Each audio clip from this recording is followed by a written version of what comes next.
Hi, and welcome to the show. If you checked out last week's episode, then you can tell that I got my voice back. Last week, we took a look at our most popular doable tips from the professionals, and I thought it was only fitting that this week we take a look at the family perspective. If you're a listener of the show, you know that we also interview families that have been through this process of either finding senior housing and care or actually doing the caregiving themselves. So check out this week's episode. Don't forget our doable download, where I'm going to have a link to each of the full-length episodes. Welcome to Desperately Seeking Senior Living, a podcast for sons, daughters, grandkids, and spouses who suddenly find themselves tangled in the search for senior living and care. If you like today's episode, don't forget to subscribe and check out our doable download in today's show notes for a printable summary of the show and a bonus tip from our guest. You're listening to our doable tips, short answers to your questions. Don't see your question listed? Send us a note. Then don't forget to subscribe so you never miss an answer. Today we're talking with Troy Scott, who helped his mom find a memory care community for his dad. They knew their first move was temporary, and they hoped the second would be the last. But that was far from their experience. Do you have one thing that really helped you get through all of this?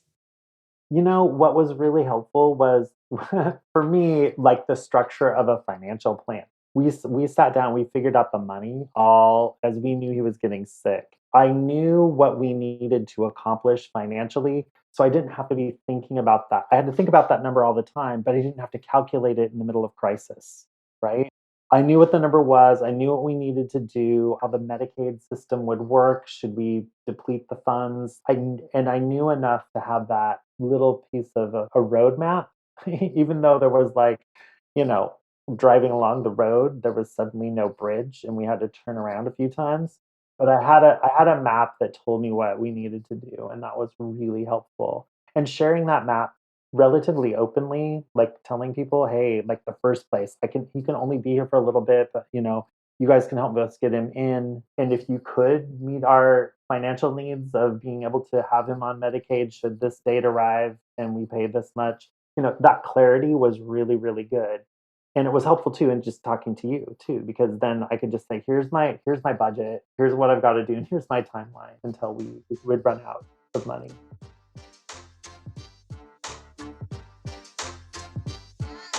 Life coach and author Rosie Mankis. Rosie, with everything that you have been through, what would you say is the number one doable tip that you have for families that are moving their loved one into assisted living or just starting the search? I would say be patient, go through and, make sure that you have all your questions that you want. But one of the things that I think I learned, and one of the things I think I did wrong, was if I went into a facility and it didn't feel right, I went back again thinking it was going to be better.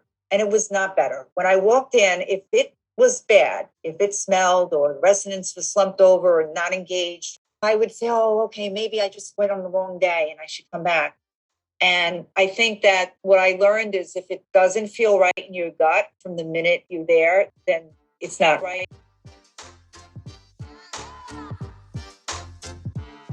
We often think of accessibility as doorways and ramps, but what about the smaller things? Today, we're talking with Greg as he recounts the many struggles he and his family had as their dad aged, from senior living apartments to going out to eat, from apartment keys and lamps to wrapped straws and menus. Out of all of these struggles, you actually had a really great idea. What was your idea? A goodie bag, just a bag of tricks of some of these little components, a good straw that he doesn't have to unwrap. I mean, how cool would that have been? Let's pull out the restaurant bag, man. Straw, the salt and pepper shaker, your cinnamon that you love. In case that it's not sweet enough for you, the door stopper, the key device.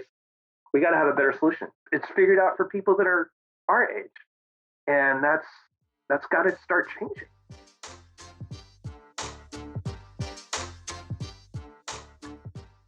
Watching your parents or grandparents decline is so difficult.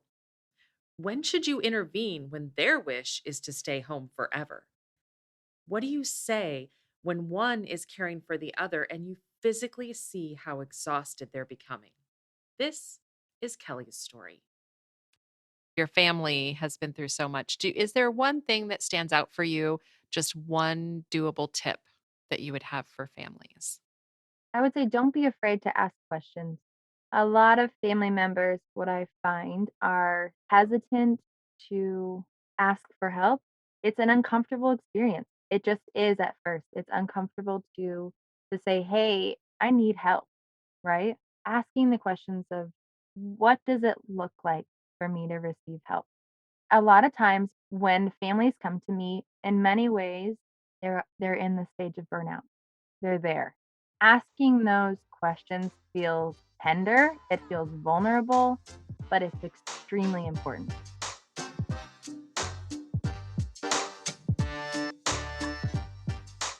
Second and third marriages, out of state family, family dynamics are always there, even when facing aging, memory loss, and a big move. Today, Mike and Liz shared their story of moving Mike's dad from out of state and dealing with a family they'd never even met.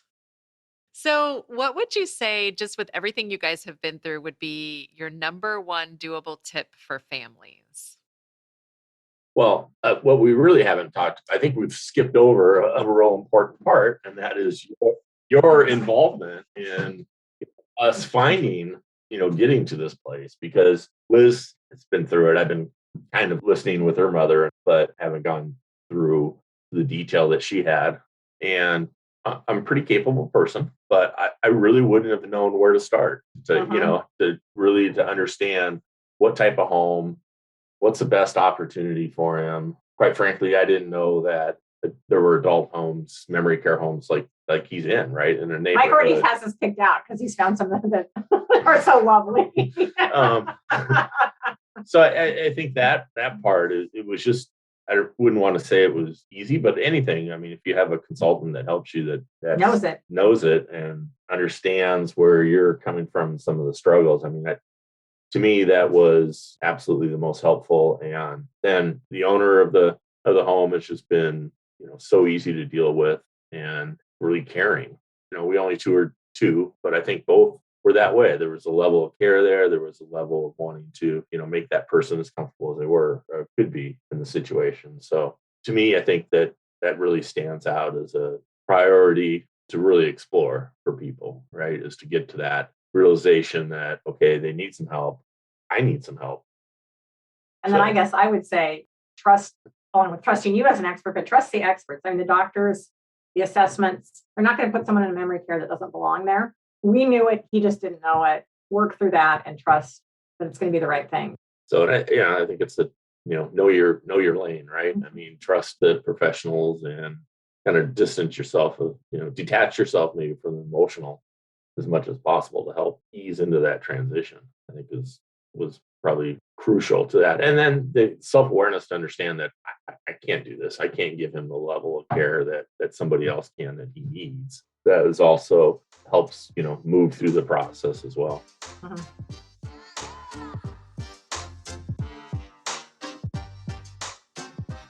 Do you have one parent with Alzheimer's and the other one, their spouse, just won't accept any help?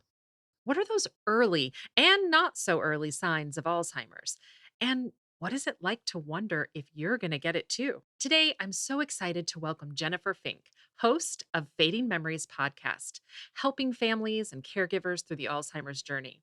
Today, Jen is sharing her story. Well, Jen, with everything that you have been through and really all of your experience with your podcast and helping other families, what would be just the number one doable tip that you would have for families? Early on, I did a podcast episode with a family that I swear they need to be the blueprint for all of us. But they formed what they called their care committee. I tell people you're going to need help early on. It's easy to make adaptations. I know because I did them. But you don't want to end up like my dad. Loved ones don't want help. They don't want to admit they need help. They don't want a stranger in their house helping them. lots of legitimate reasons for feeling the way they do, but all of them you have to ignore, and that's very difficult. Managing a home to live in and just managing day-to-day life, that's a lot of work. I tell people, make a list of all your responsibilities that you have to do every day. Make a list of the stuff that's got to get done every week and every month. Then make a second list of everybody you know. Doesn't have to be family, and they don't have to be all local. And write down what you think their best skill is. And I use the example of, I will be more than happy to make you some meals, throw in a crock pot, bring you over a casserole to warm up, bring you baked goods. How much baked goods you want? I love to bake. Do not ask me to call the doctor or the insurance company or the bank. So when somebody says, "Oh my gosh, I'm so sorry to hear about your mom. Is there anything I could do to help?" Boom, you got an answer. You have an answer that's not going to overwhelm them or scare them off. So if you put a team in place super early on, you might think, this is dumb. I don't need all these people right now, but you will. And unfortunately, with, Alzheimer's or other dementias, sometimes stuff changes on a dime.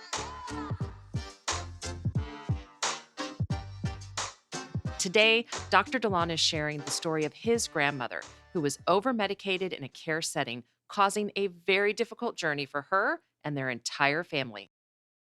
So, DeLon, what would be your number one doable tip for families, just based on your experience with your grandma?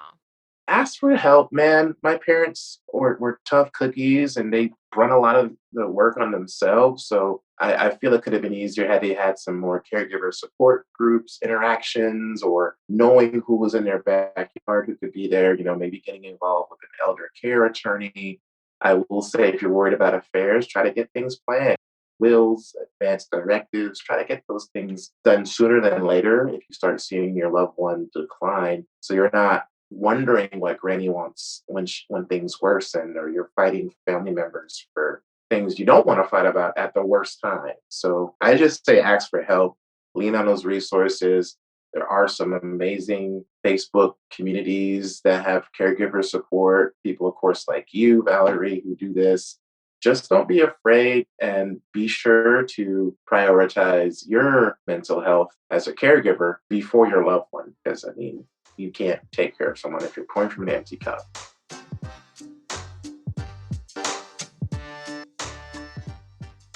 Early Alzheimer's and denial. What is it like when everyone can see what's happening to your mom, but your mom can't or won't admit it? How do you get her help when she knows enough to know she doesn't want it? Today, we're welcoming back Jody from the Caregiver Club. So, what would you say would be your number one doable tip for families? I think meeting them where they are. I think that going through this process with my brothers and sisters and my dad, I think that personally coming to an understanding of just meeting the person where they are, whether it's a bad day. Mom had a really bad day yesterday, and I went and she was exhausted, and I think I said 5 words to her and I left after 5 minutes but that was her day. And the next day I go and she's like, shatter Kathy about God knows what, So, you really have to meet them where, and that's really, I think, one of the hardest things to learn. If you're not used to that, every day is different and you have to just come to them as opposed to forcing them to come to you.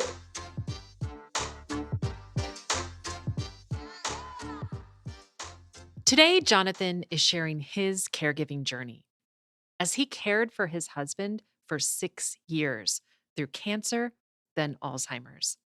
It was a unique perspective for Jonathan, having spent over 23 years working with Alzheimer's patients through his therapy practice. A difficult journey, even when you have all the training.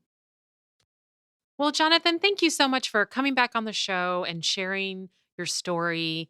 What would you say would be your number one doable tip for families or advice for families that are in this similar situation?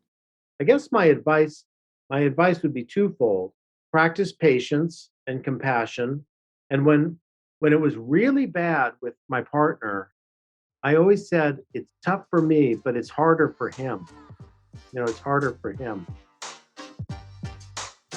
Today's episode is brought to you by ClearPath Senior Living Solutions.